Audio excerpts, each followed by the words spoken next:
always have something. You always have something to perk up with everything. It was so funny. You always laugh. So as soon as we heard Mary, we knew he was going to tell us stories. Yeah. That's good. Yeah. I had a dog who he was born to be blind in the right eye. Hello, everyone. The time is 7:02. Wednesday, April the 9th, 2025. So I would like to call this meeting to order. First, we always do the land acknowledgement.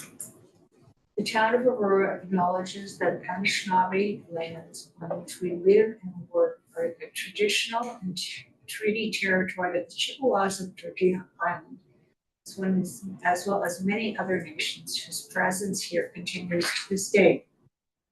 As the closest First Nation community to Aurora, we recognize the special relationship Chippewas have with the lands and waters of this territory.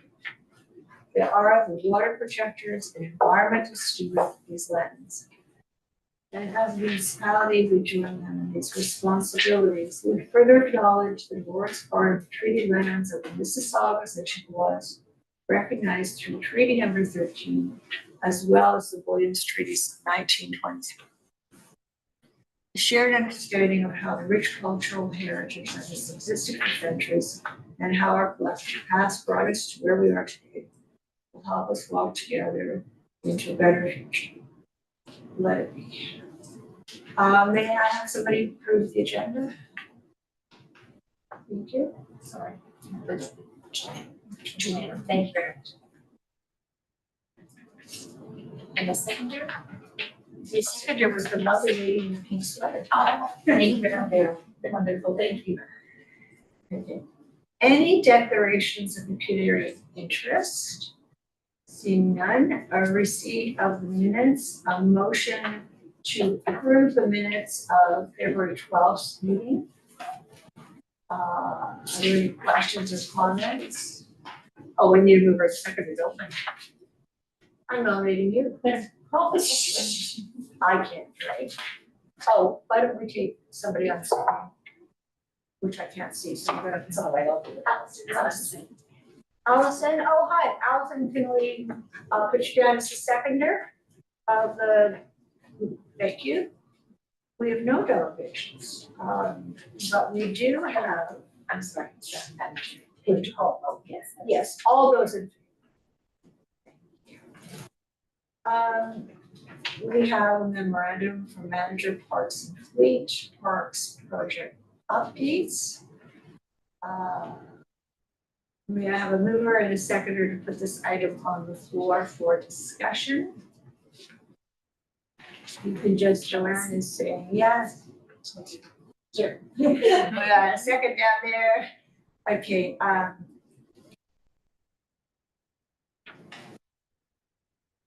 Okay. I'm assuming that's you. No, I'm assuming that's you, but I can't see. Matt's gonna be on the screen. Matt! Hello, everybody. Good evening. Can you hear me okay? Yeah. Am I loud and clear? Good. Well, first of all, thank you for the opportunity to give this quick brief this evening. I don't have a formal presentation to share, but rather Greg and I earlier this year thought it would be a really good idea to just do a brief overview through my memo on all of our major capital projects in parks this year. This isn't an all-inclusive list. There are other things like trail maintenance, some other asset management projects like park path paving that aren't included in here that are part of our sort of annual responsibilities, grass maintenance and things like that. This is only capital projects. So the list you'll see attached to the memo highlights briefly each park project and some of the other work, trails, court improvements, and so on and so forth. I'll preface any questions just with the adage that we're working closely with Greg in getting feedback in terms of accessibility and making all of our parks and amenity spaces more accessible. Obviously, in doing so, there's always a cost and budget is always a consideration. But the real piece that I wanted to get some feedback on this evening is the new redesign of Fleury Park. That is the only full park redesign we are doing in 2025.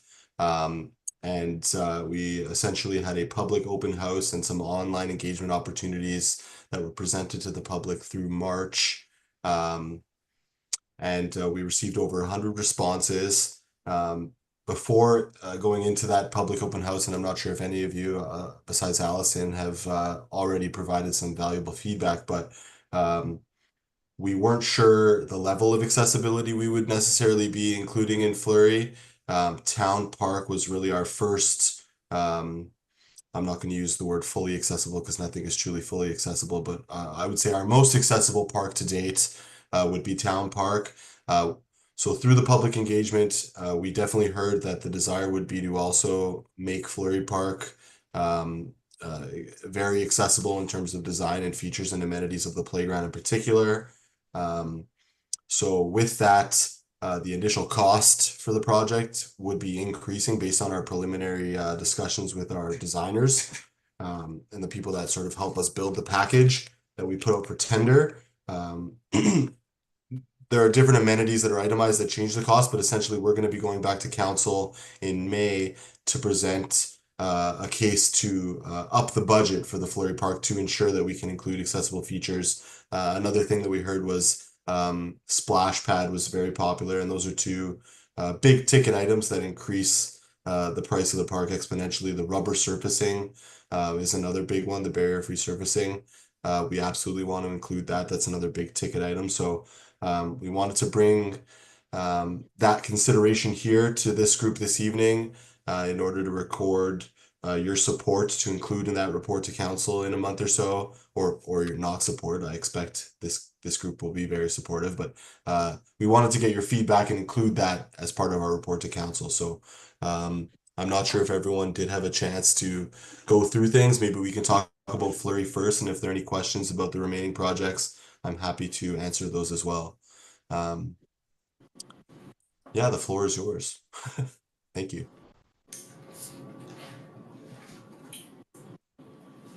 Matt, I'm sorry, I didn't realize you're also the manager of fleets. Quite a job. Sorry, I can't get into my computer. Do you have any pictures to present? Any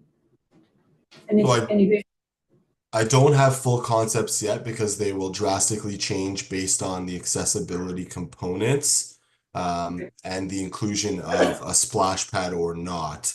Adding a splash pad will drastically change the orientation of some of the features.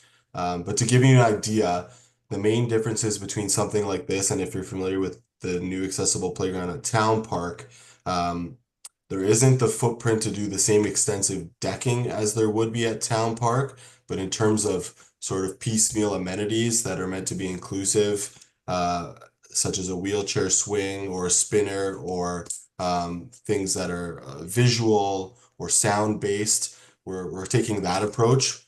Again, with the rubber surfacing so that you could traverse, I guess, within the playground and not have any barriers to keep you from those amenities. I understand from Gary, our senior LA, adding that decking would even put it into another astronomical funding request, which we don't know would be supported. So we're sort of leaning with making a bunch of sort of island features, if you will, amongst the traditional playground that you might see in a typical park.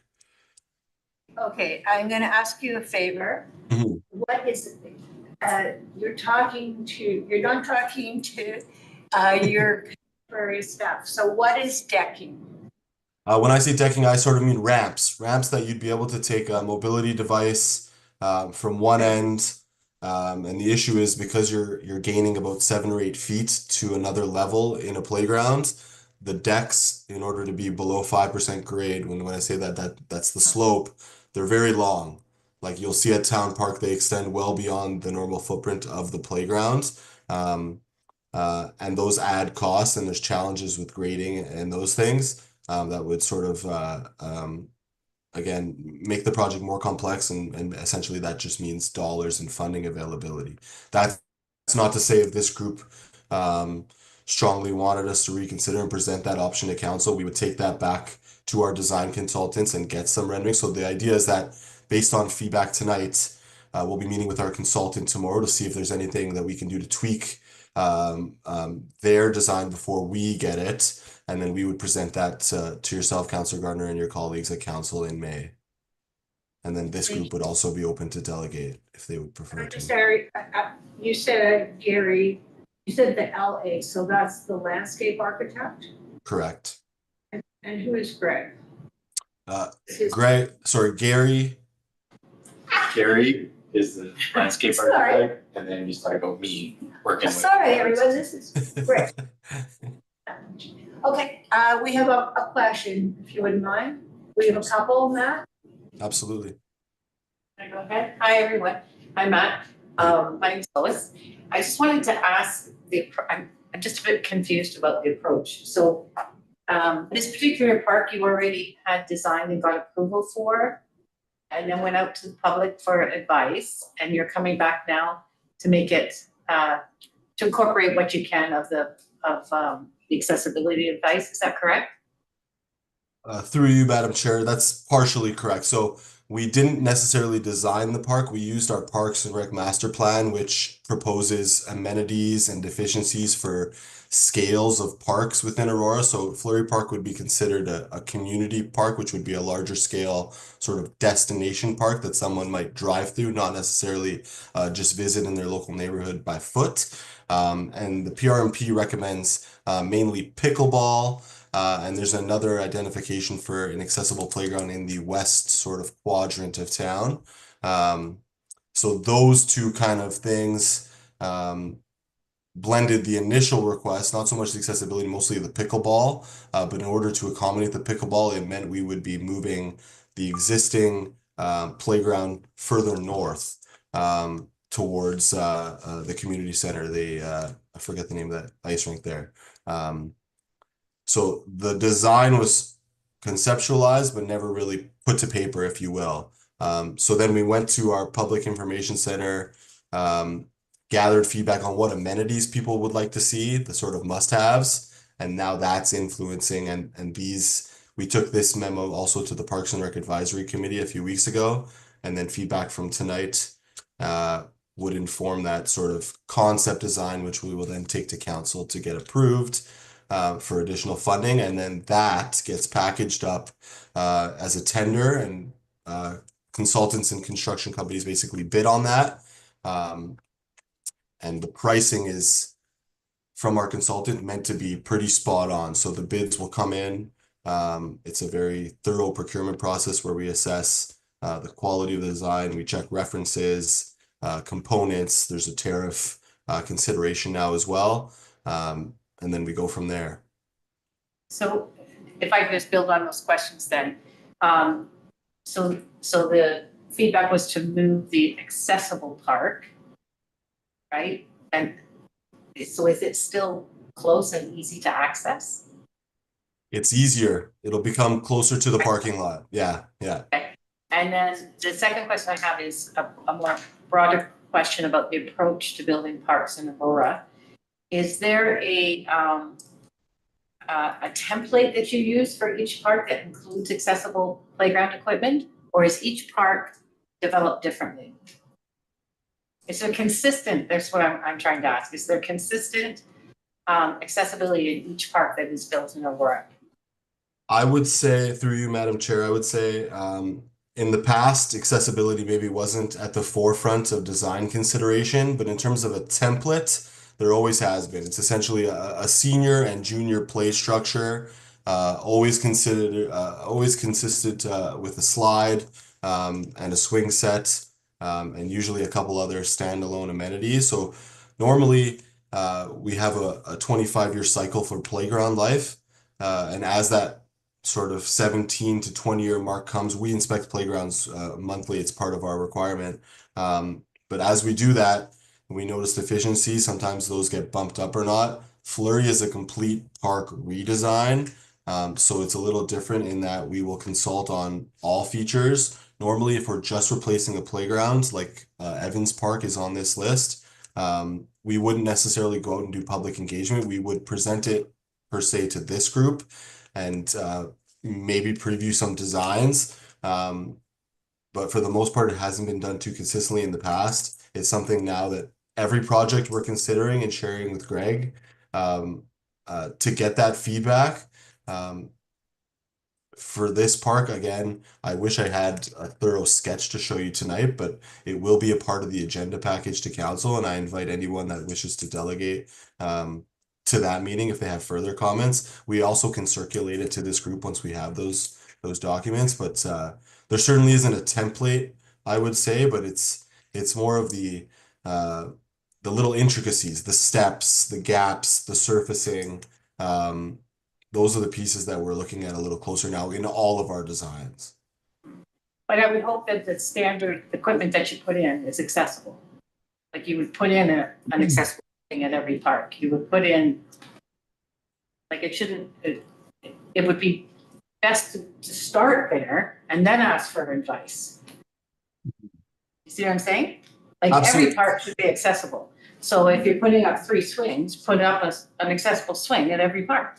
If you're putting up climbing structures, you do different levels so that those who cannot climb can play with the stuff on the ground level and people can climb. And you just do the same at every park, and then you would just have to come and seek our advice on some customizations for particular parks, but everything would have that particular standard of accessibility. You know what I mean? Does that make sense? That's great feedback. I see Alice wants to say something. Let's get the question from Joanne as well, and then review. Just Yeah. just share my screen.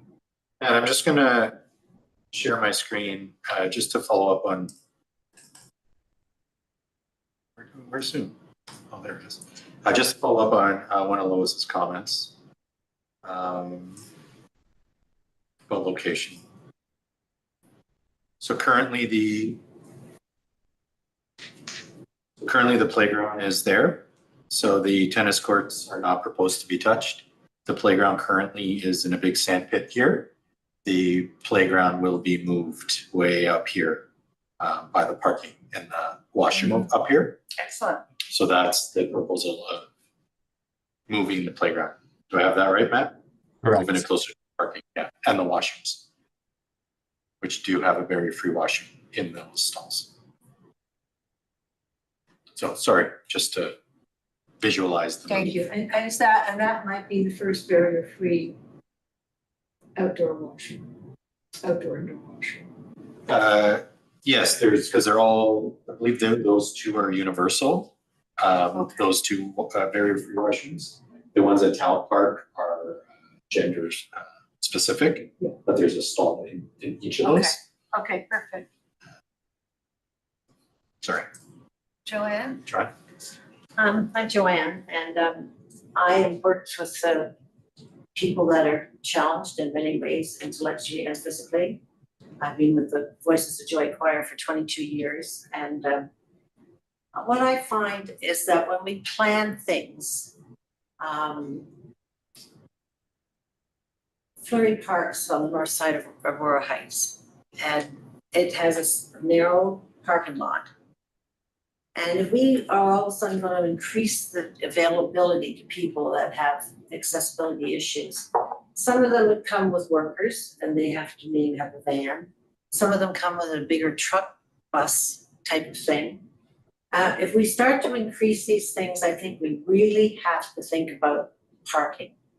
Like I think the other end of that at Orchard Heights could have a parking lot. And then the south end has the parking lot too, but because there's a pathway all the way through. And but the thing is, I really think that's something that we don't think about when I go even to stores and things. They change the parking lot all of a sudden and they've downgraded everything that has to do with accessibility. So I really do think it's something that we have to give consideration to, because if we increase, we're encouraging people to come and more people to come who have these issues and may have to come in vehicles that are required enough to get a wheelchair in or whatever to get in. So I think it's a big issue myself. Good one. Thank you, Joanne. I don't know what the room is like there, Matt, but I think it's a comment you can take into consideration, please. Absolutely, will do. Currently, parking was not part of the scope, but we can take that back and take a look. Yeah. Thank you. It will become that though. And Allison, you're next. I'll attempt to be brief. This is my hill to die Hi. on.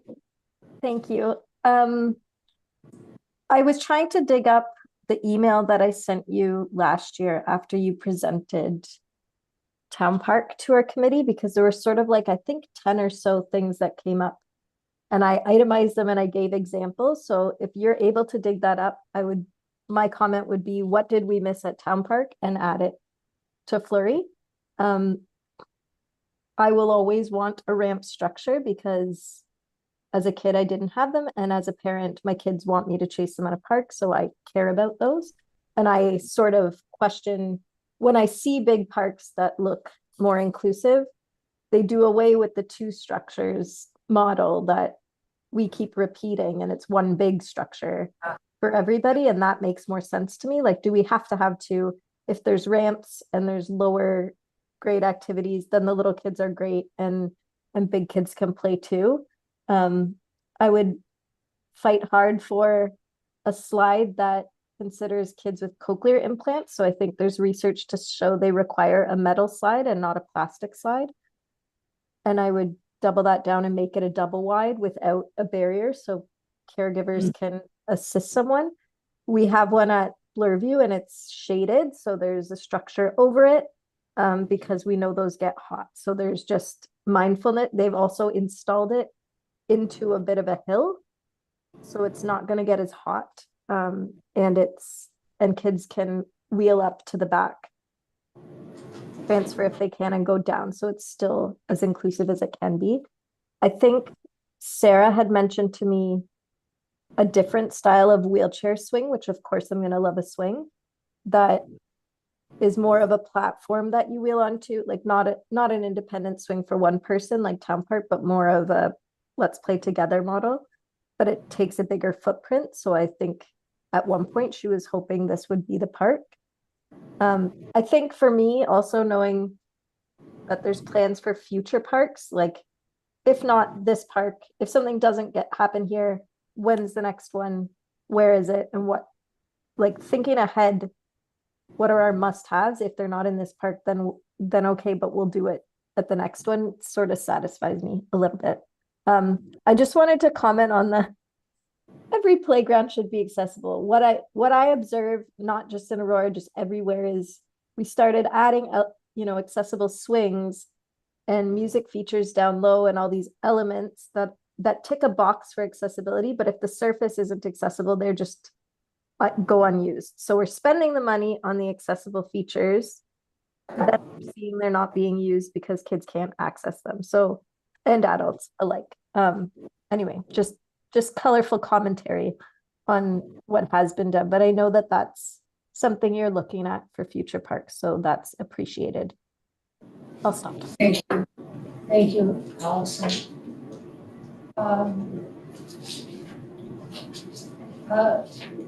Would you like to?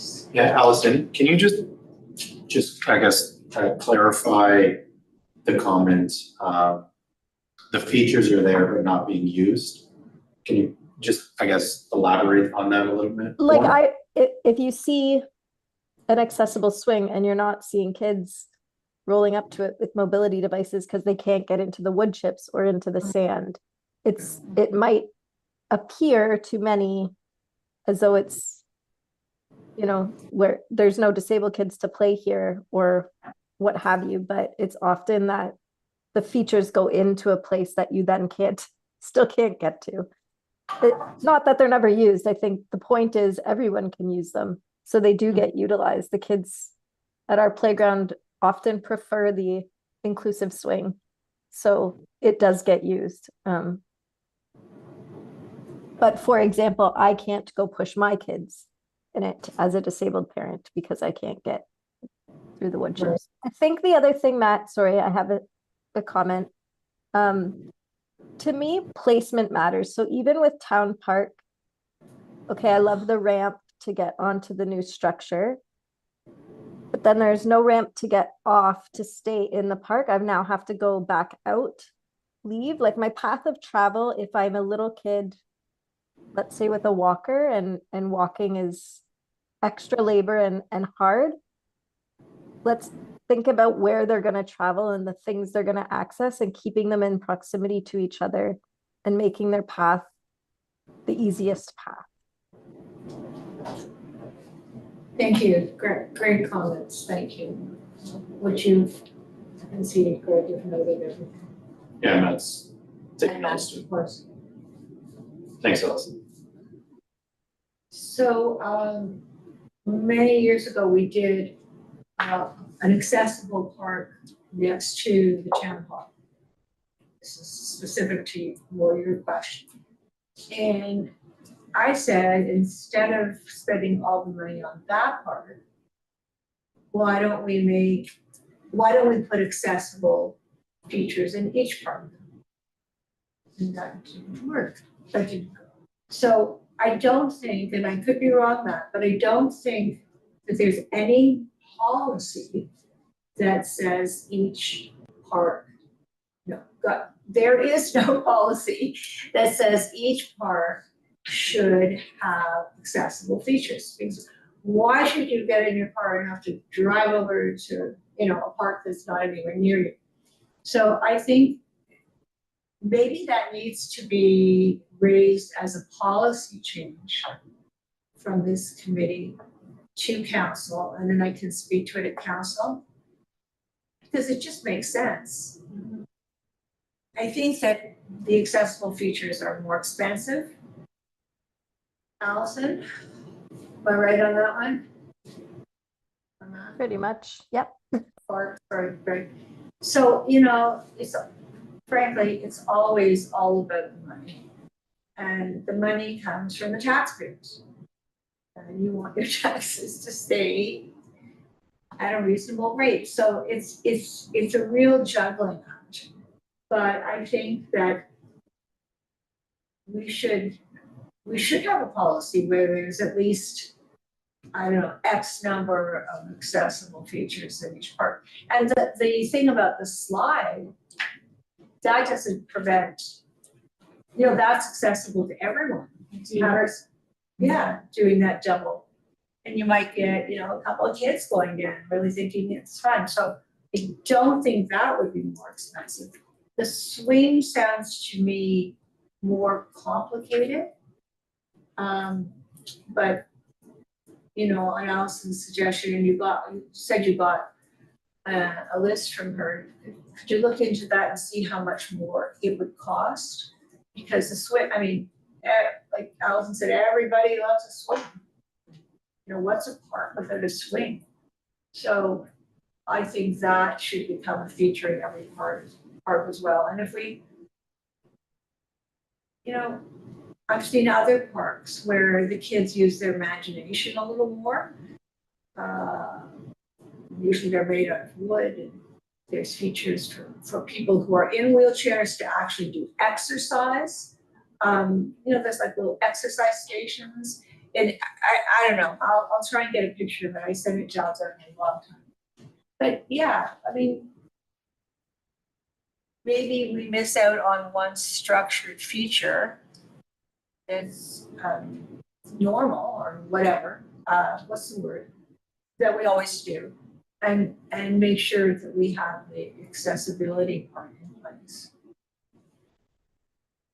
I think to the point about continuity is so important. Yeah. Because that path of that experience has to be from the minute they arrive to the park and everywhere around the park and what they do in the park and getting back. So it's not just the park that has to be accessible. It has to be that The route of travel.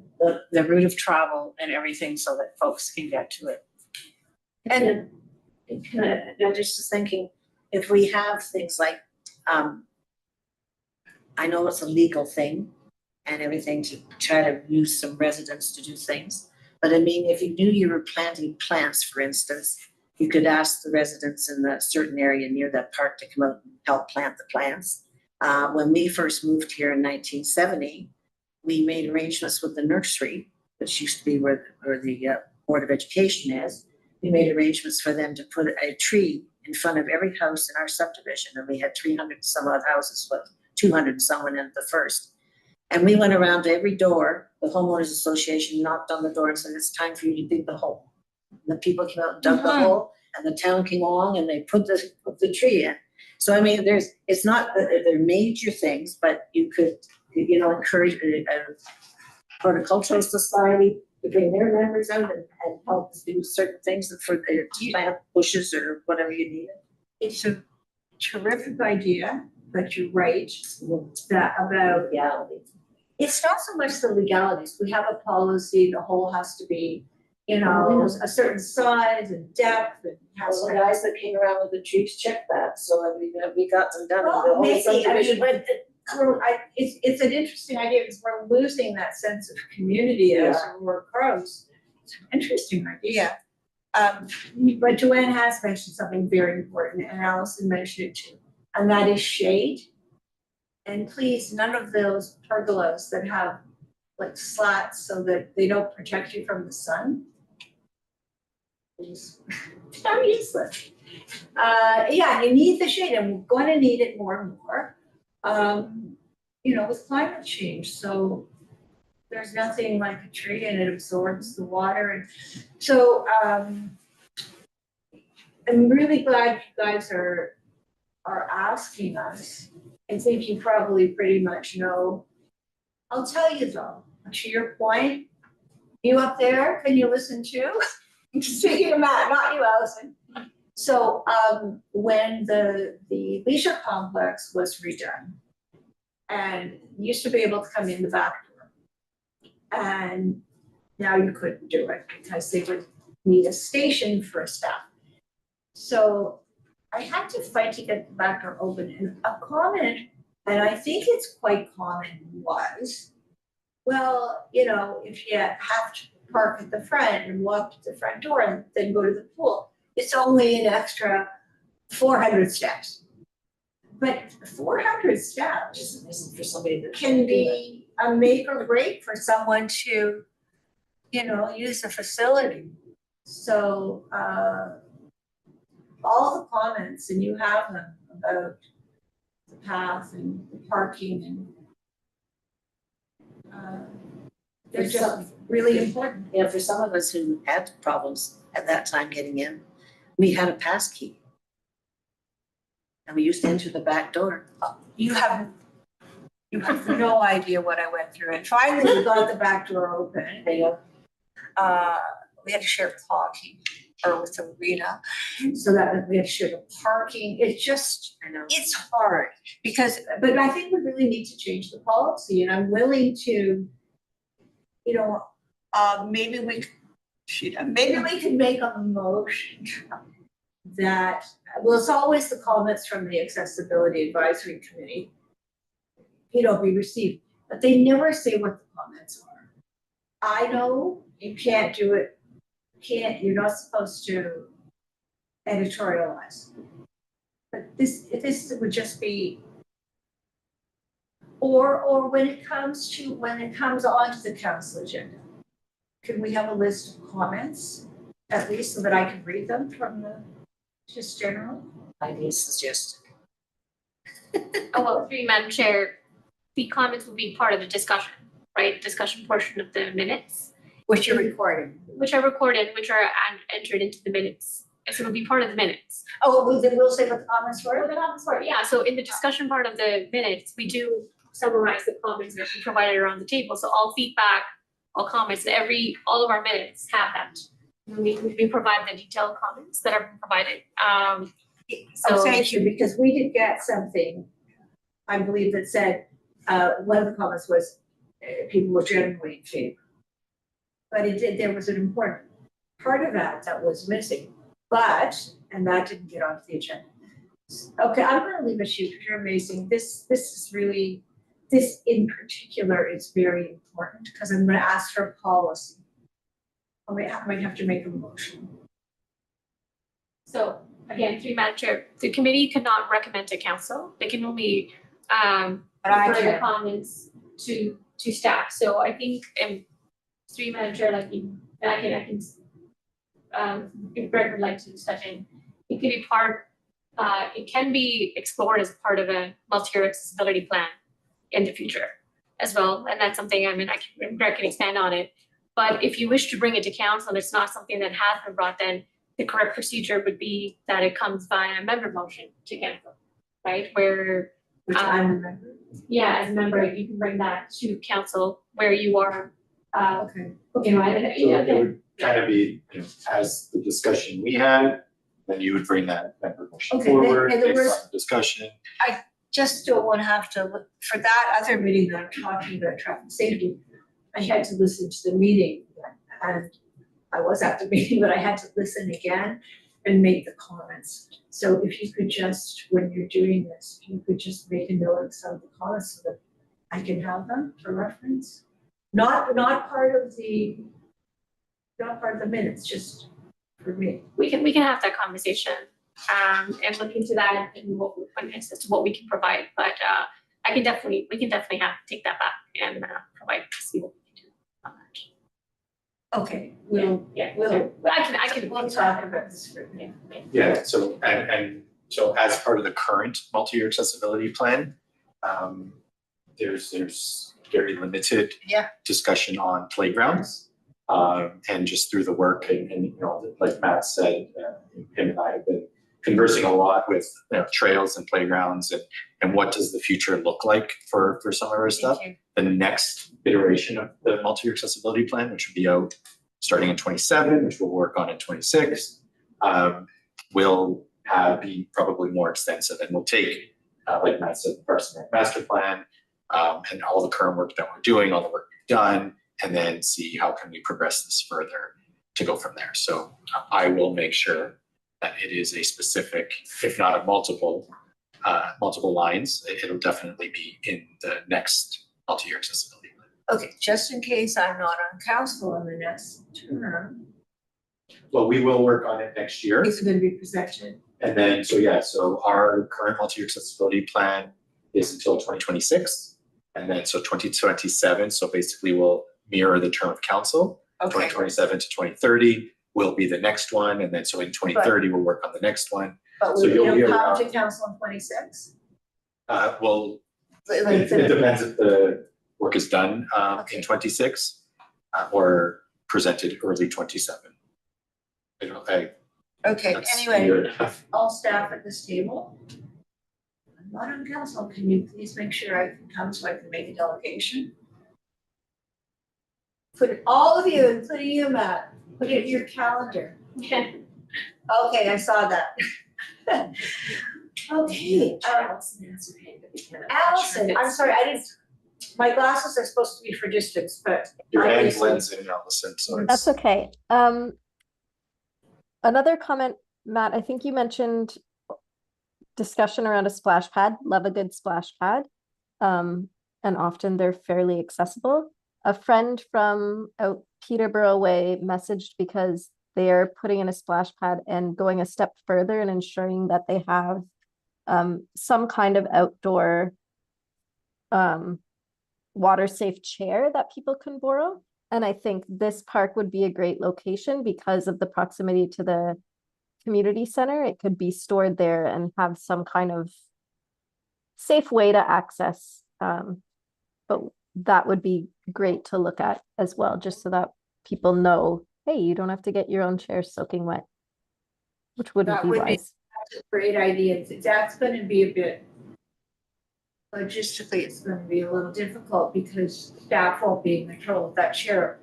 But it will, yeah, let's try and. It'd have to figure be a that out. system. We can ask. I'm gonna stay in touch with her, so I'll figure out what they're doing and what policy they create, and Definitely. they're doing it at they're doing a big playground splash pad facility reno in one, so it's a massive undertaking. And then my other comment was when I was looking, I couldn't find my laundry list of things to add in a park, but a long time ago, I think I shared with the parks team a video, and there's a place called Harper's Playground, and it's from a dad in the States somewhere. And he really like undid the idea that kids require lots of features at a park, and it's just an open, accessible play space for everybody. There's very limited features, so lower cost on the stuff, but accessible for everyone, and just more imaginative play and more Exactly. features Thank and nature and music, and less structures or games that kids play once and then maybe not again. Anyway, great video. I'd love a park like that. I'll look at it. Thank you. Do you think you could even send that video to the? Yeah, Allison, if you can share it with me, and then I can share it with the committee. Thank you. Sorry, Matt, you talked about earlier with Fleury specifically, you mentioned something was not in scope. Can you just go through whatever's easier, what is in scope or what is not in scope with Fleury Park, whichever of the two options is easiest? I believe the parking is not in scope. What does that The mean? washroom, just the project would not include the parking or Washroom. the washroom, I believe, is staying as is. Through you, Madam Chair, that's correct. So the tennis isn't being touched. There is currently no proposal to expand parking just because we are moving the playground and splashback adjacent to the existing community center parking. So we didn't feel it was necessary. But that comment is absolutely valid given that there'll be additional pickleball courts. So I can see why there would be potentially more parking a part of that. So it's basically, we're not touching the washroom, we're not touching the tennis. There was comments received to form a loop trail around the baseball diamond. It's sort of an exercise loop. That would just be an asphalt trail. But we're going to hold off on that as part of this under budget considerations and look to use our annual park paving budget potentially in 2026 to do something like that. So it's not out of the question. We're just focusing on the amenities that we feel are most important with the budget that we currently have. And the current trail, so Fleury Trail, from the school board, the bridge, and straight down, that's also not part of this project, correct? Through you, Chair. Through you, Madam Chair, the alignment itself is slightly tweaking just around some of the amenities and making sure there's connection points to the new pickle. And I believe there might be an improved connection towards the baseball, if I'm not mistaken. But the alignment itself is not changing much. Is that, we need is it a 3 foot path, 3 foot wide sidewalk for the ULTA? Usually 3 meters, 3 meters. usually. For, multi-use path would be about 3 meters. A multi-use path, but I'm just, The sidewalk is 1,500, so a meter and a half. so the path through the park should be accessible. I mean, maybe it's not gonna be in this budget, but I've been on the path is not it's not bad, it's not great, but I don't think it's the width that it's supposed to be. And maybe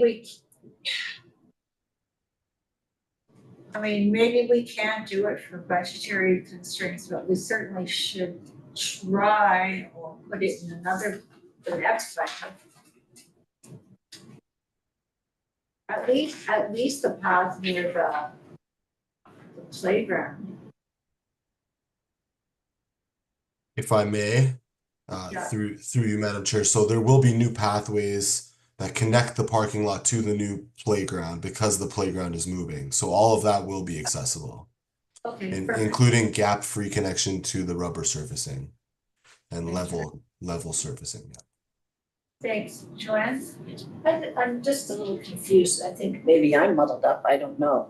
But I understood that Fleury Park was north of Orchard Heights, out of Aurora Heights, and it's natural.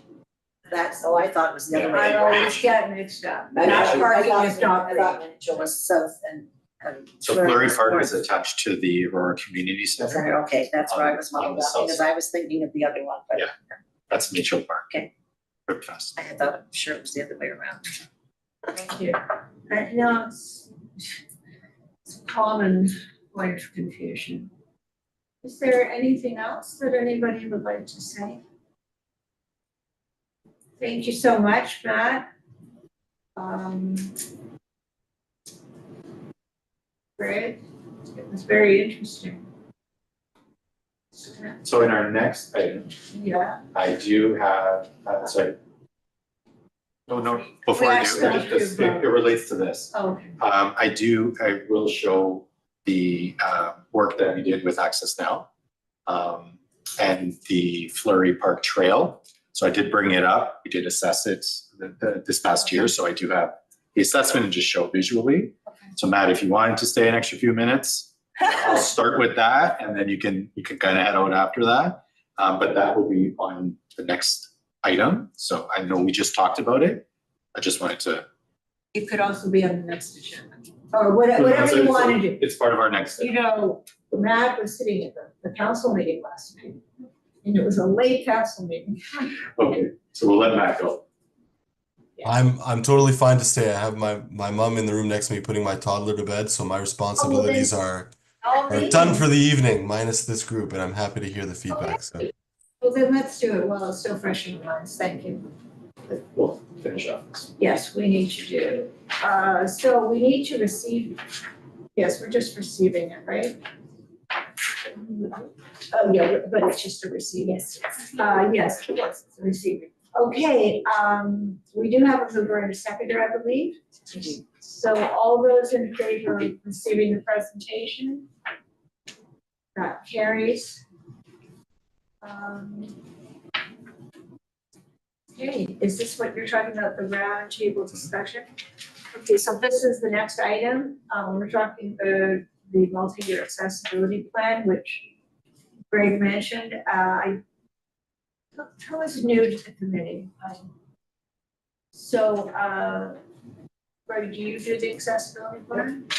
Okay, so there is a plan that we say basically everything we want.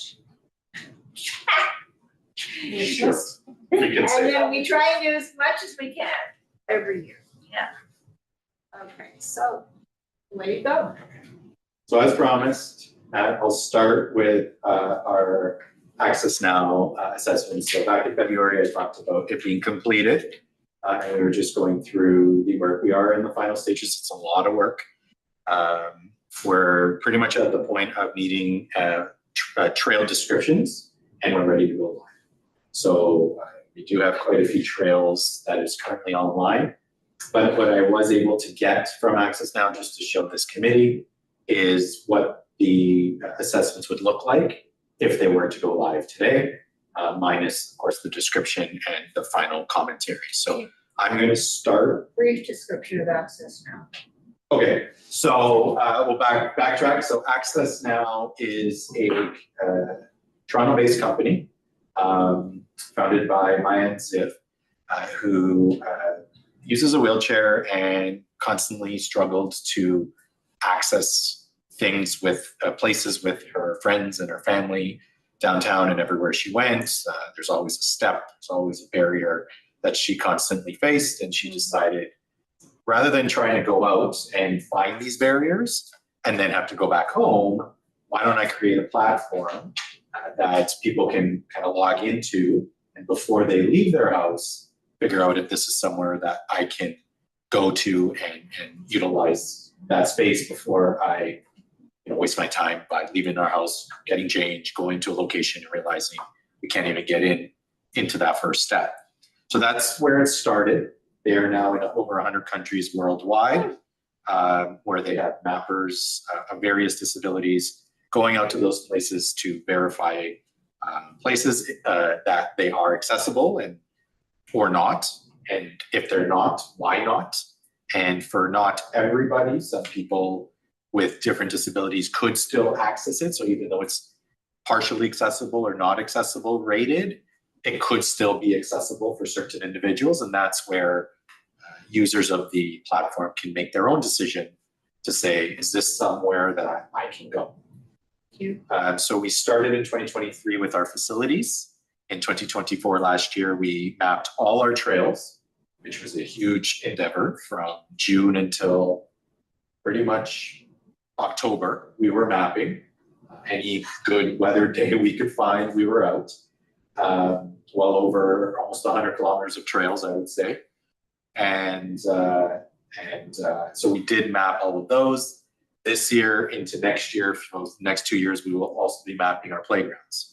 So what we intend to do is have an inventory of all our town assets, our facilities, parks, and trails on the platform, verified, so that, and as they change, so for example, we are renovating and retrofitting certain trails this year. So when they get fixed, the Stronach Rec Complex just had a large addition. So we will bring them back, and as we do work and as we do big renovations, we can always bring them back, re-renovate, and re-update our listing and our standing. So that's Fantastic. the Fantastic idea. behind this platform. This is not kind of part of our multi-year accessibility plan. The idea behind the plan is to do a formal assessment. We did bring a consultant in to do that. The consultant result was it conforms to AODA. Well, AODA standard is quite low. So what we wanted is something a little bit more than that, and that's where kind of this platform came in. And I stumbled on program, and I looked at some others, and very valuable tool. And I've been working with the team for quite a while. They also have nothing but good things to say about Aurora. So kudos to the team. Matt being here, again, very big kudos. They loved our trails. There were places where we did get stuck, and that's just the nature of having a forested trail, or just the nature of what the trail is. So part of this assessment is also to say, where can we start? What's accessible? How far can we go before we might get stuck or find a bridge, or whatever the case is? And then we can go from there. So that again is a nutshell of the project as a whole and Access Now as a whole. And then, so what I'll do now is I'll showcase, since we're talking about it, Fleury and Machel Park, those trails, and I'll just kind of showcase what that looks like. Just bear with me, I only have one screen.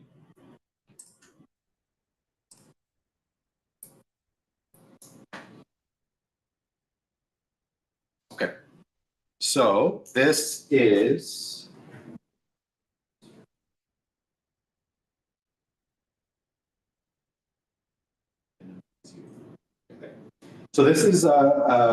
Fleury and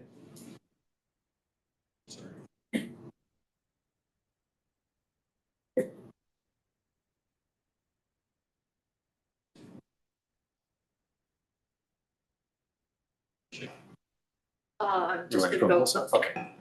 So this is Orchard Heights Boulevard, Joanne, as we spoke. So it ended at Orchard Heights, Machel. So Machel went all the way down and around, and then at Aurora Heights, we transitioned as we crossed the road into the Fleury Trail, which goes all the way down. There is this little loop up above where the parking lot is, or through the parking lot, which is roughly where the new playground is going to be. And then we kind of traversed all the way down over the bridge to the school board property there, at which point that's, I believe, school board property. So that's basically where we stopped. After that point, it was pretty much non-accessible at that point. So you kind of see that red line. I believe, if I'm not mistaken, there's a bridge here that crosses, and then it became very narrow. But again, that's, I believe, school board property. So again, this is just the look, and as we zoom in, we do have these little features here. So green, again, just comments on a terrain change. And so as we click on it, you can see that the pictures that were taken, what the terrain is, it's paved, it's a moderate width. And then we have these red options here. So in this case, we noted there was a hazard at the time. It very well may have been fixed since, but at the time of assessing, there was a metal cover here that looks like it was patched, but there was a kind of a drop around it, which caused an uneven surface. So again, just to notify people that this is there. Again, looking at it, we do have, again, the address, the train here, there's interlock, moderate slope. There is a moderate width here. So again, as we talked about spacing, we were well over, very close to 3, if not closer to 4 meters in clay spaces. So it was quite a wide trail as it went. As we got closer to the school board, it did narrow and taper off. But then we do have, I'll just show it up here, this little space here. As we zoom in, sorry, this is the other feature. So as we zoom in here, there is quite a steep slope. There is a bridge that we cross, but then we kind of travel into this single path, forested, kind of trampled on path that did have a sign at the other end, so we did note that, but feeds into the back of a parking lot. So if you look at it, there is a little access point. It is narrow. So again, if you're in a wheelchair, you may or may not be able to come that way. But again, it is in the back of a warehouse, so you probably aren't parking back there to travel. You're most likely starting from either up here at Orchard Heights, you're parking in the Major parking lot, or you're going down here to Fleury and parking there to access that trail. So again, this is what that really looks like. As you can see, the TBA on the description, we'll just add that before we go live. And then these tags here are the features that the trail would have along it. Fleury is pretty much one of our only trails that has a washroom attached to it. We do have, I believe, 2 or 3 trails in town with washrooms, so it's good to note that they are there. But for the most part, they're all going to be very similar, spacious, animal-friendly, scent-free, quiet, and that sort of thing. Underneath, again, because we are in partnership with them, you'll see this blue check mark, which means that at the top by the name, which means we are verified, which is, so the idea behind this platform is it's crowdsourcing, if you will. So any one of us can actually go on there and pull up a location and at that moment say, this place is accessible or this place is not accessible, and place your own rating. What we've done here in town is we bring the company themselves in along with a town representative, which was me, and we will do the assessment together. And so they are basically providing that assessment thoroughly. And so we don't have a case of, we're not really who's providing it. When I stumbled on this back in 2023, the leisure complex, for example, the Aurora Family Leisure Complex, had an automatic door opener, and that was it. Town hall, safe. But we know we have an elevator, we have multiple entrances, we have a lot of other features. So it was something that I wanted to just get a proper assessment completed. Now, we could have done that, but again, it's having individuals with disabilities do the assessment themselves what was much more beneficial. The thing that park at the south end of it, it's right near the Board of Education, right? How close is it? Like, you know how we sometimes have places around town where you can't park at certain times? Like, could people actually park in that parking lot on the weekends? I'm not sure. If they could. Talking about the Board of Ed parking. Yeah, if people. watch it, but you could. Well, I know, I'm just saying, is it a possibility though, that, I don't think they blocked it off. no, but I just didn't know if there was, on weekends it was available to the playground or the park, whatever you wanted to call it. I think the challenge is that trail from their parking lot over the bridge is not accessible. Yeah. Correct. So I have a question, can this committee write the school board and say that we want continuity of travel, the same level of accessibility from. And they'll tell us to pay for it, but we could try. Well, it's their property. Why would It's their property, but we have we can't make them. no, We can just make the suggestions, just say, Yeah. we're looking at. we could try, but they're also tight for money, so, if it's not, but in their best interest, if you don't try. Well, if you don't try, they can say no, Yeah, but if you don't try, they won't say anything. Matt, are you familiar with kind of this south trail here to the parking lot? are you familiar with property and trail maintenance and responsibility and that sort of thing? It's like, is that us? I have, through you, Chair, it's a good question. I have to double check our mapping and see exactly where the property line ends. My biggest point of contention I can see would be the bridge. So widening that bridge would be your biggest expense. Like you're into the few hundreds of thousands of dollars, which sounds ridiculous probably to everyone at this table, but those are the costs we see these days. It's a long bridge, so Yeah. I can see that. Is there no other way to accommodate though? Do we have to go that way? So the idea behind this platform is if you were able to, if you wanted to park there and you can click this access point here and see what the trail actually looks like. So I know it's hard to see, but from this very first picture here, there is that gravel trail. It's about far less than 1.5 meters, probably less than a meter. But it is a gravel trail that leads to the bridge. There is a lip on the bridge, if you recall that, to come up from the other side. This side here is smooth, so we can kind of get up towards that and get off if you wanted to go that way. It will be a challenge to come back, which is why it was kind of rated as red. So just be mindful of that. Now, if you can walk and you can make that distance, that's where you would make that decision to say, you know what, it was me. I may have parked there and I could make that path and travel. However, if not, right, like, and I know because we were there with the mapper using the wheelchair,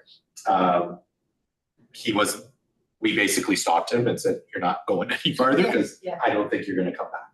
And it's not equitable. No. It's not equitable for people with disabilities that they can't use the entire trail.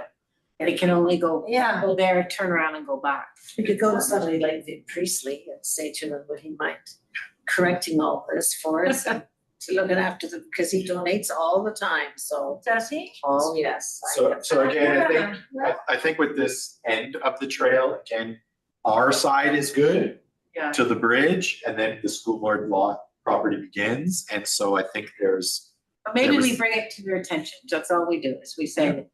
Aurora, That's that's the really advisory and cool. nursery Used to be in for the town so, yeah, I years think, ago. Matt, I think you and I can take this offline and figure out, maybe all it takes is putting some more gravel on that side and leveling off that bridge, and that's the fix. But if it's on their property, we would probably need consent, so we just have to figure that piece out. Can I just add something? If it's not leveled off, is there any way of putting a stripping there so it's visible for someone like me because of, Again, I think we'll have to figure out who's responsible, whose property, and then if it is ours, we'll, Matt, I'll buy you a bag of gravel and we'll get it done. But if it's not our property, then we'll probably have to go through the board of it, get their property, get their buy-in, and go through whatever their processes are to try to remedy that piece of it. Or just make that suggestion to them, it's theirs. Well, and we'll leave it in your hands. I mean, it's what needs work. Trust me, I'm the last person to, I'm all for doing what we need to do. It's not our properties. If you don't ask, you won't find out. I mean, if you don't go after these But things, also, I mean, if we're buying the bag of gravel, I don't think they're gonna say anything. It just depends. but that's not What what, we that's need to not how you wanna handle it either. You wanna go and get what you can get with the best. You just go and you do it a nice way and then everything. I've been doing donations for years, so. Okay, well, I'll put the appreciate in the back of my mind. I get a subscription to Blue Jays for Voices of Joy and stuff like that, so. You get, well, you just have to do it. If you don't do it, you don't I get it. didn't know that, thank you. Chair, that's right. Allison. Greg, just in the interest of time, like you're showing us what this one looks like. We've done it for the whole town, so you're not Yes. necessarily I bringing got this to problem solve each one. You're just saying at this stage, we've now identified everything. can you maybe share with us, or is there a plan to then say, okay, there are all these red flags, this is the town's plan to triage those? Like, that would be helpful so that we're not looking at this and then deep Yeah. diving about one path when it's probably 50 paths across the Yeah. whole town Great. with the same Thanks, Allison. problem. So yes, I have all the documents, all of the feedback, all of the pictures taken, well over almost 4,000 pages. So it was, like I said, a lot of work. However, I know that engineering is currently looking at renovating one of the trails. They called it something different. It took me a minute to connect that it was a trail that we assessed, and therefore I shared the document with them. So as engineering is looking at these trails, same goes with Matt. I believe I shared some of these the assessments with his team as well. So as we start to fix and update and renovate and retrofit and do the work, then as some of this feedback, I think, can go. So for example, if there's an inaccessible park bench, we have to replace the park bench. Instead of putting it back the way it was, maybe we put one with armrests instead of, one without, or something like that. So that's, I think, where those conversations will come. None of this, and I think I'll speak for Matt on this app, but none of this will happen today, right? The intent of the project here is to assess our current state, and as we make changes and update, and this might be 5 years, this might be 10 years, this might be never. But as we start to look at these spaces and update these spaces and work on the playground, we're going to add connections from Fleury Park to the rest of the trail. Okay, so what does that mean for this part of the trail? This is where I think Matt and I and our teams can have those conversations to say, hey Matt, just take this for example.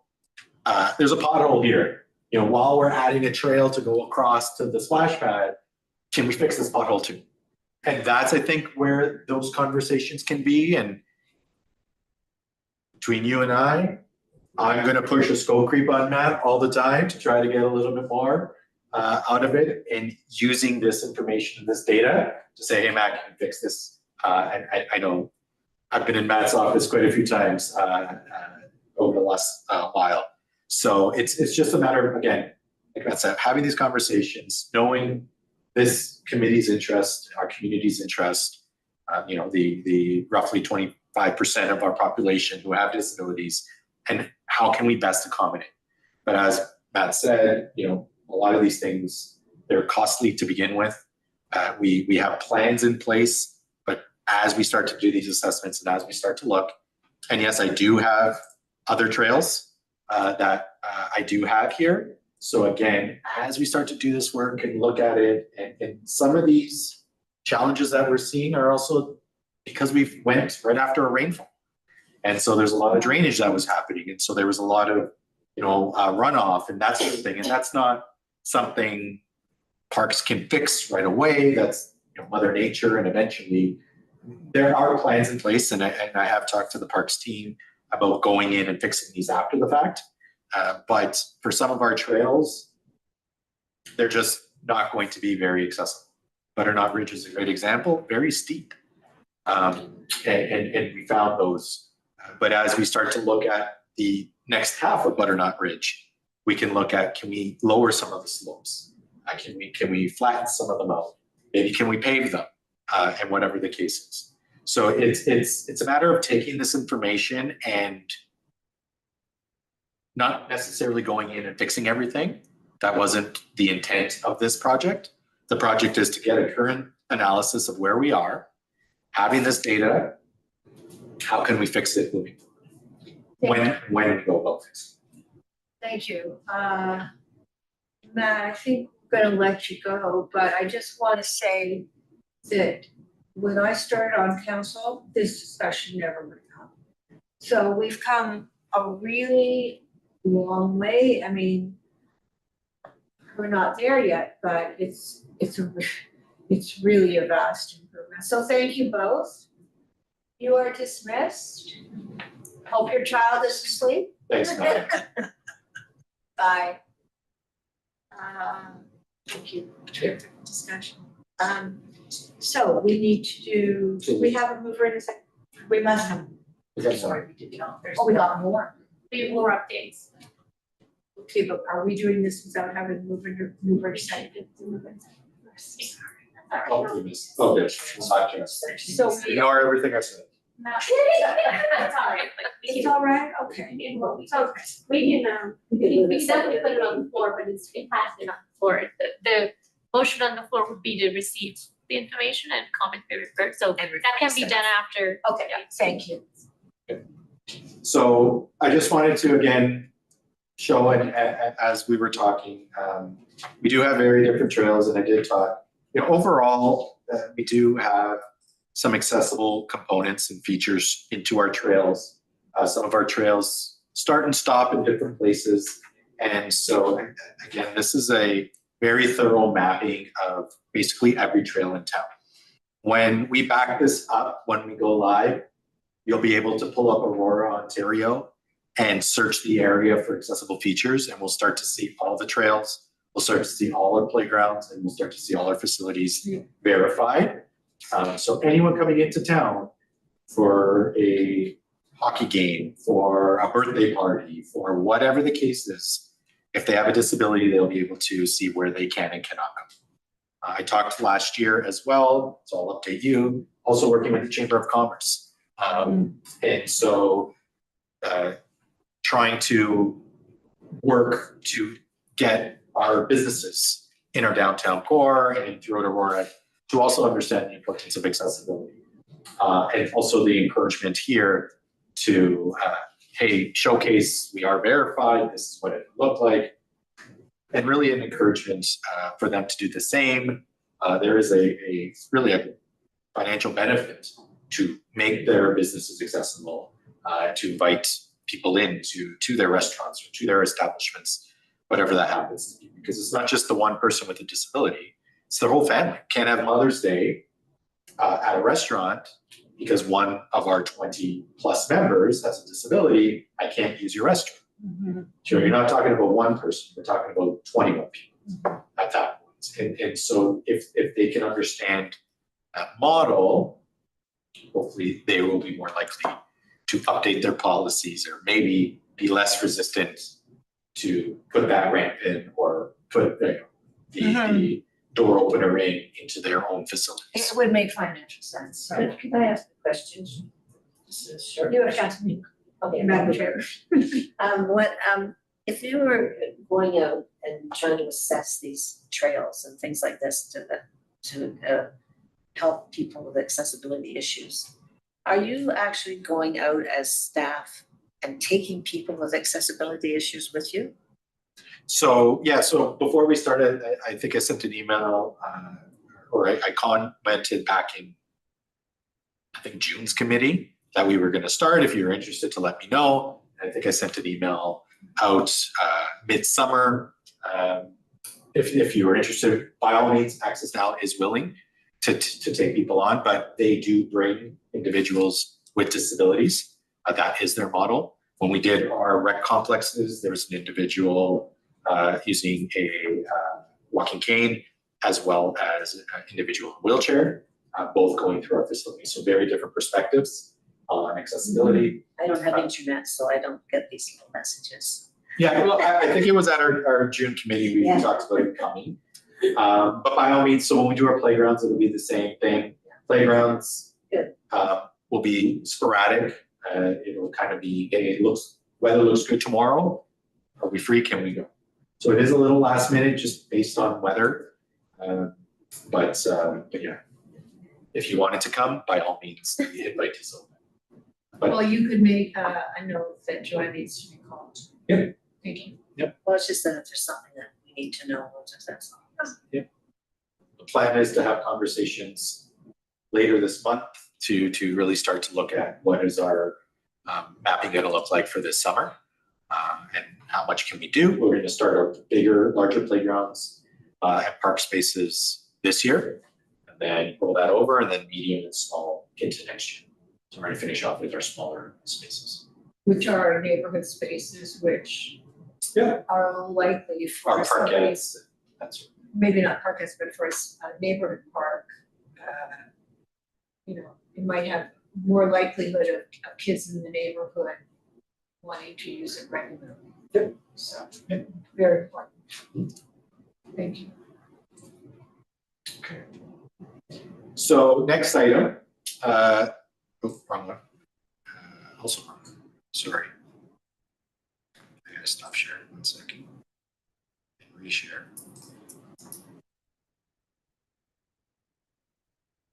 Okay, so last year, I brought it up. I think I touched on it at our last meeting as well, but we finally got them in. Our Switzerland MaxiCard Deluxe is now in. We did procure, so we did have a capital project that was approved last year, purchased.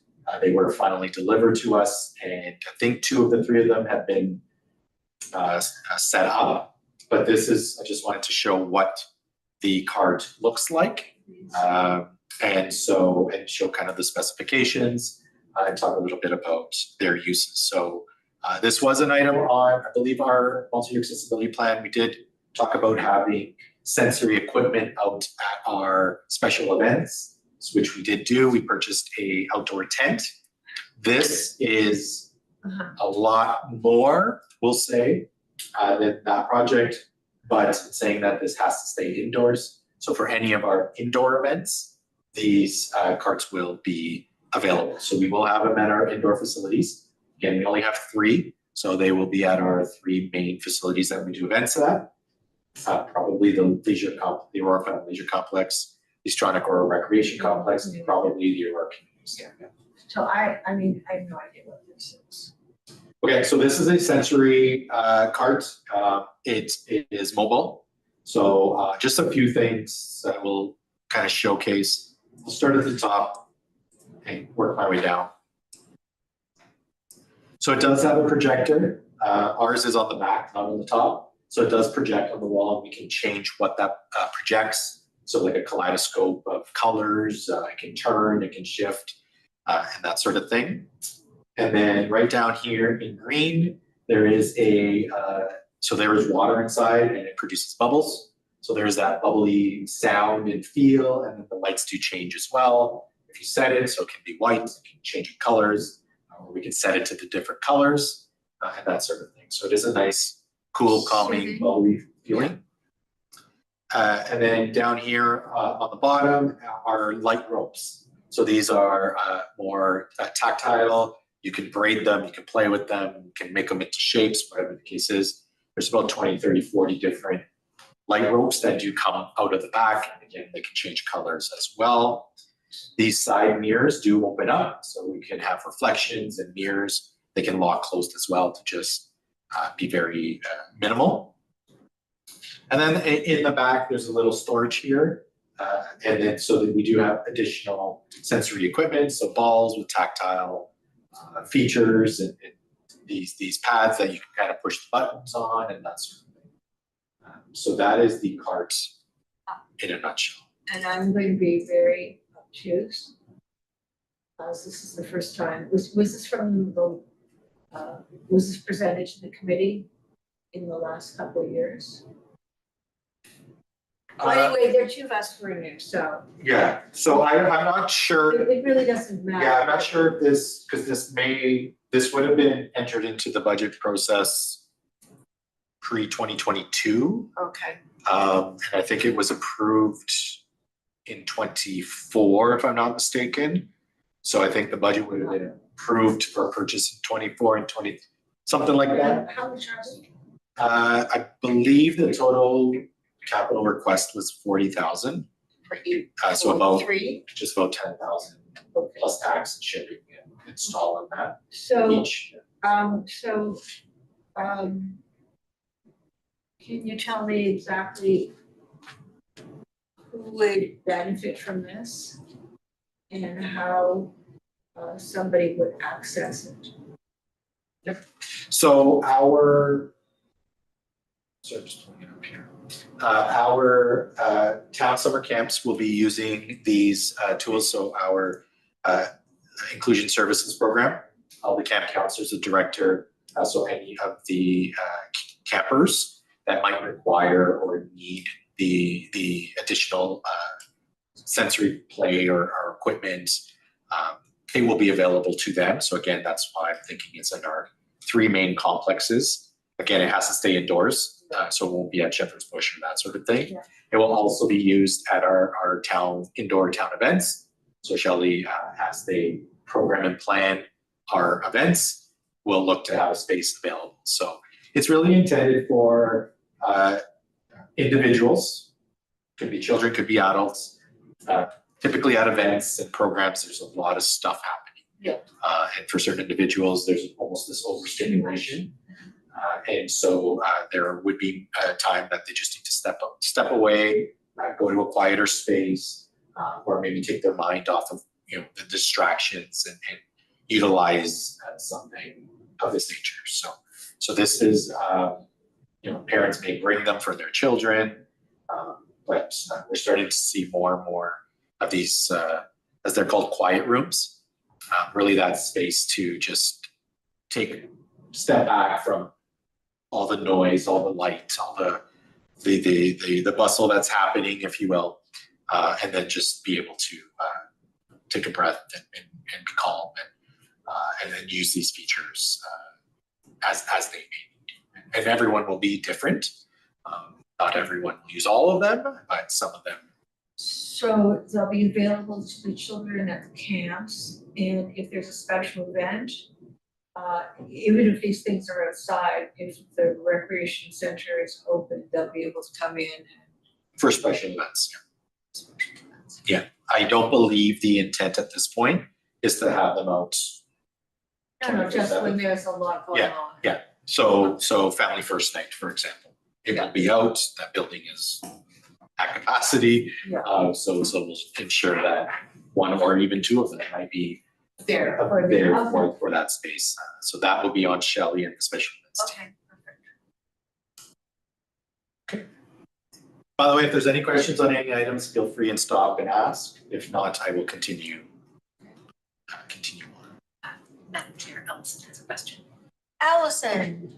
Not so much a question, just a comment, like that's fantastic. If there isn't a special event, is there a reason why there wouldn't be a space or a designated sensory space just for ongoing use? Like it would be a shame for them to sit in a closet if there's not an event, when there could be a kid with their sibling at a lesson at the leisure complex and they just need a quiet space. Like, could we put it to the teams to explore regular access for folks? And then let's, in the next plan, make snoozlin rooms in every center. Add that to the list. So Wendy, the concept is really a full space. So it's, anyways, I won't get into the history, but we have 2 rooms and a pool and sensory carts at the hospital at Hall and Blairview. So they're like high use, great tools. Like, love that we have these carts. But I would just hope that kids or adults who need them more often would have easy access. So 2 things on that, Allison. One would be staffing. Again, just based on the price and the use, we want to make sure these are used appropriately and safely, because there's a lot of moving parts here, and to ensure that the items remain with the structure intact. So I do believe that as they are used in our events, there will be volunteers or staff allocated to either A, help the individuals use those items, and B, make sure they're being used appropriately and safely. So on that end, I think that's why they may not, but that doesn't necessarily mean we can't look at future access or maybe integrating. I mean, we do have a sensory pathway at both the Aurora Family Leisure Complex and the Stronach Aurora Recreation Complex. So we could look at features or components of this. Maybe it is a changing light. Maybe it is a kaleidoscope on the roof and it's out of reach, and there's buttons on the wall. So there's other, I think, ideas behind it. In terms of this New Zealand room itself, the quiet room, this has come up. I have looked into it. I have brought it up. I have tried to push. But for things like summer camp, we can't even find a meeting room to meet because summer camps are in all our towns, which is great. But to have a dedicated room means we have to take, at this point, we have to take a room offline and off service in order to dedicate something. It's not to say it can't be done, but there's a lot of competition for space at this point. And so what we need to, I guess, look at is if we are renovating, retrofitting, adding to a certain building or space, can we ensure that, like, maybe it's here in town hall? If we do a refresh, can we reallocate one of our rooms to have it? And then we branch out to the next, and then the next, and then we see if we can have one everywhere. You'll keep it under advisement. It absolutely is top of mind. I would love, Allison, to see one myself. As we look at our next multi-year accessibility plan, our wish list, we can definitely make sure it's put in writing there, and then we have 4 years to see if we can find a spot for it. We'll see. But we are trying different things again with the outdoor tent, having the walls, again, just at least visually out of space, having noise canceling headphones to reduce some of the noise, and having some of the tactile equipment available, again, is something we're also looking to do. There comes a safety involved with that, as it is an enclosed outdoor space. It needs to be somewhat policed to make sure that the people using it are also safe, and the equipment is being used appropriately. And again, staffing is also a challenge at some of these places. Also, was there another issue on your list? You said two things. Was Yeah. that the second? So the staffing and the spacing, were the two items Yeah. with the sensory. We can have a wish list and we can lobby for it, and then it's just up to how important council feels it is and the cost involved. So we obviously have a really great champion here in Greg, and you'll keep updating us. I will. Okay. So the last item I have, thank you, Allison, is our town parking study. I just want to give a brief. Should we be receiving this separately? Everything. At the end. Everything. So back on March 26th, there was an open house at the Aurora Public Library. So I did mention at our last meeting this was coming. I have been working with the team. The public open house was kind of that next step to gather feedback. It sounds like there was a lot of online feedback, not a lot of in-person feedback. It was lightly attended, but there were basically, from the next steps from that point, they're going to take all of the feedback, the issues, the opportunities, and revisit them all, put them all into a plan, if you will, and then put that information out to the interested parties. They're going to then develop a list of potential strategies and solutions to those strategies based on the feedback. There will probably be another open house this summer where they're going to kind of narrow down some of that feedback and the direction. And then there will be an implementation plan and a policy framework that they'll also be creating later on this year. Not sure the timelines of this project. I think it's to be done this year. But the main focus area was the downtown promenade, how to manage on-street, off-street parking, curbside parking, micro-mobility parking, so scooters and other mobility devices, as well as trails, parks, parking, which were brought up with Matt and the trail, as well as EV parking and what does that look like around town.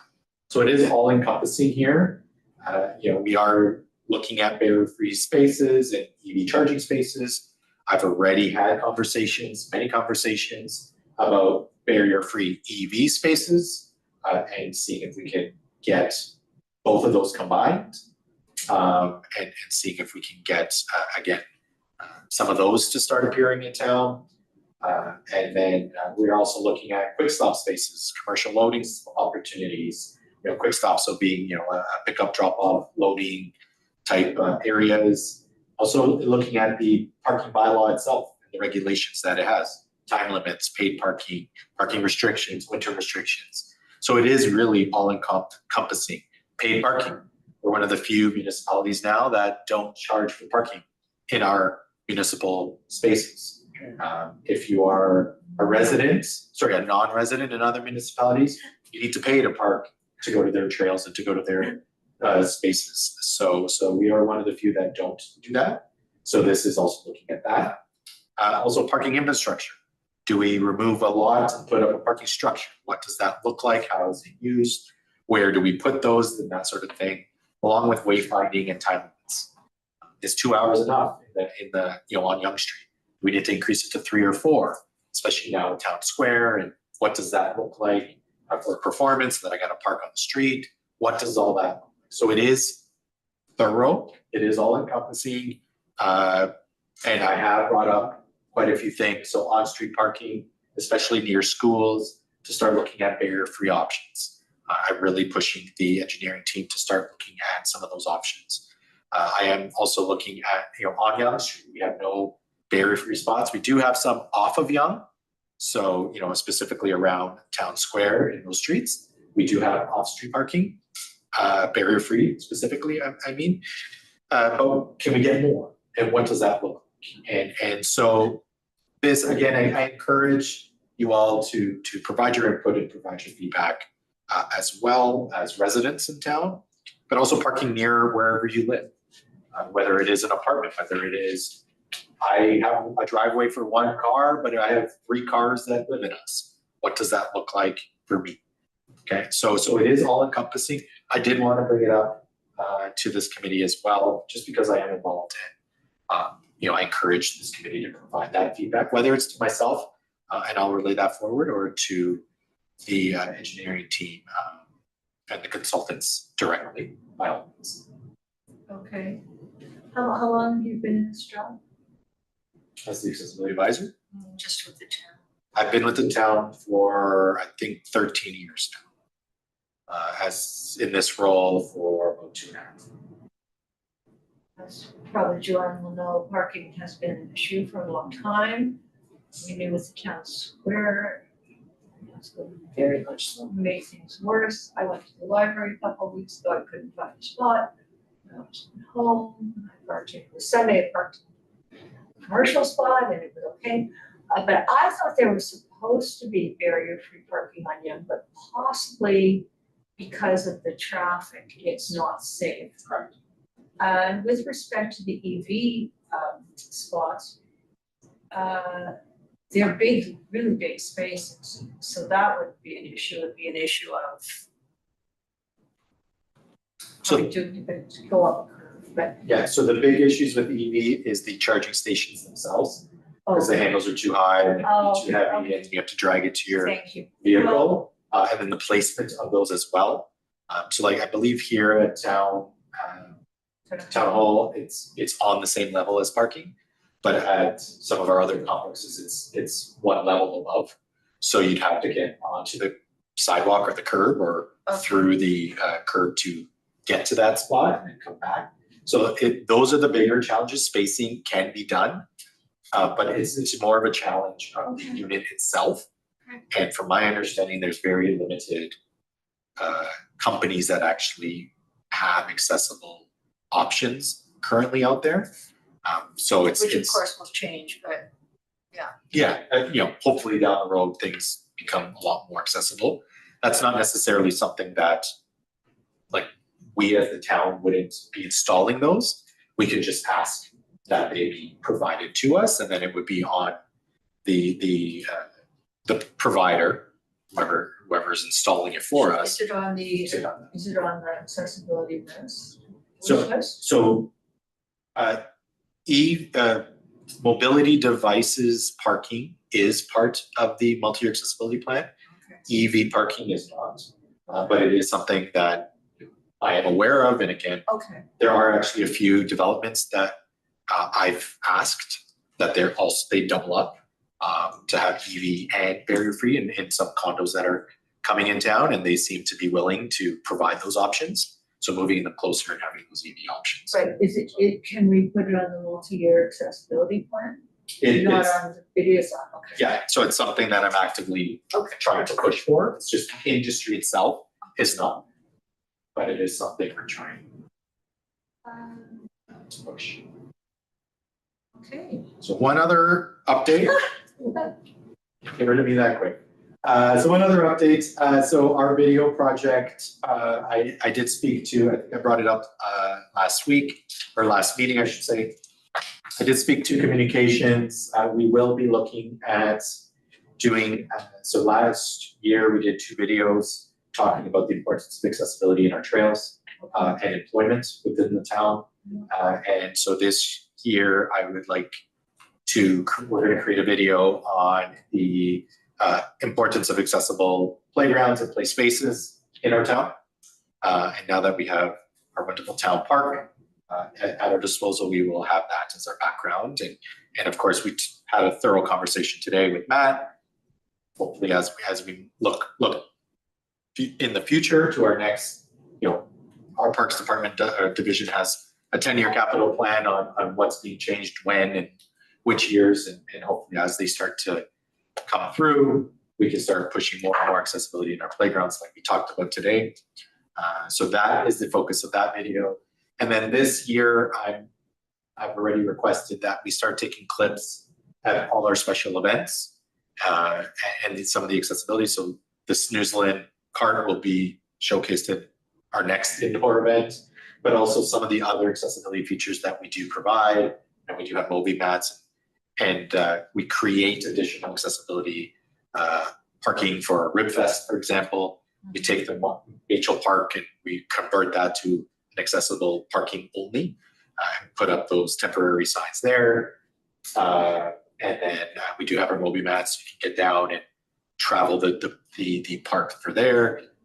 Shepherd's Bush, we do provide some accessible features and opportunities with the ramps that are going into some of those areas that we do put out. So there is a lot of stuff that we do at our special events for accessibility. And so that's something I want to showcase this year. So we'll take the videos and the clips and then create a video. If not the end of this year, into next year as we get more. So features. Moby Map is a mobile map set of panels that you can walk on, you don't have to worry about slipping. As I remember. Yep, the rubberized mats They're that rubberized mats, so they can Nailed it. lay them anywhere. I just want to say that, and everybody walks on them. have to do the strollers. Yeah, I didn't love them, but the lighting needs to be better. Like, yeah. Yeah. Thank you. So it's not so much the mats, it's more at night. the I light. personally didn't like the mask. I didn't know what they wear. Now that I understand the purpose, I'm okay with it. But I think that really you need to be able to see what you're doing. Thank you. And that's all I have. And now we are going to ask for a new grand seconder for all of Greg's information. Thank you. Alvin, you want to do the seconder for this one? Okay. Thank you. All those in favor? Thank you very much. I know I'm supposed to be asking for posts, but everybody's. I think we're on to, well, a big thank you to Greg, and obviously for your enthusiasm. Because I've been on this committee, I've been through many accessibility advisors, as I'm sure Joanne has. You're good, thank you. And care, which is the best part. Is there any new business? No, everybody wants to leave, Greg. So, let's have a motion to adjourn. Who would like to do the motion to adjourn? Oh, pick anybody, we all want to adjourn. Okay, good. All those in favor? Aye. Thank you so much, everybody. This was a really interesting meeting.